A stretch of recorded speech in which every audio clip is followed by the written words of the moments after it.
মূল বেতনের সঙ্গে রানিং অ্যালাউন্স যোগ করে পেনশন প্রদান এবং আনুতোষিক সুবিধা দেওয়ার বিষয়ে জটিলতা নিরসন না হওয়ায় কর্মবিরতিতে যাচ্ছেন রেলওয়ের রানিং স্টাফরা। ফলে সোমবার দিবাগত রাত 12টা থেকে সারা দেশে ট্রেন চলাচল বন্ধ হতে পারে। এ কর্মসূচি পালন করতে যাচ্ছে বাংলাদেশ রেলওয়ে রানিং স্টাফ ও শ্রমিক কর্মচারী সমিতি। বিষয়টি নিয়ে রেলপথ মন্ত্রণালয় জানিয়েছে, রানিং স্টাফদের দাবি নিয়ে তাদের সঙ্গে আলোচনা চলছে।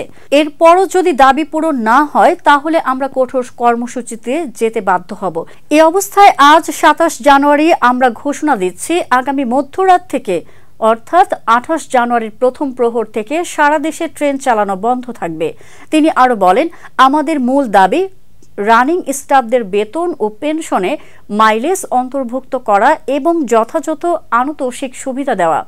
160 বছর ধরে চলমান নিয়ম বাতিল করার সিদ্ধান্ত অযৌক্তিক ও অগ্রহণযোগ্য। রানিং স্টাফদের বেতন সংক্রান্ত এই জটিলতা নিরসনে দ্রুত পদক্ষেপ নিতে হবে, না হলে এই কর্মবিরতির কারণে জনজীবন বিপর্যস্ত হবে, যা কারো কাম্য নয়। এই পরিস্থিতিতে যাত্রী সাধারণের মধ্যে উদ্বেগ তৈরি হয়েছে। ট্রেন চলাচল বন্ধ হলে লাখো যাত্রী ভোগান্তিতে পড়বে।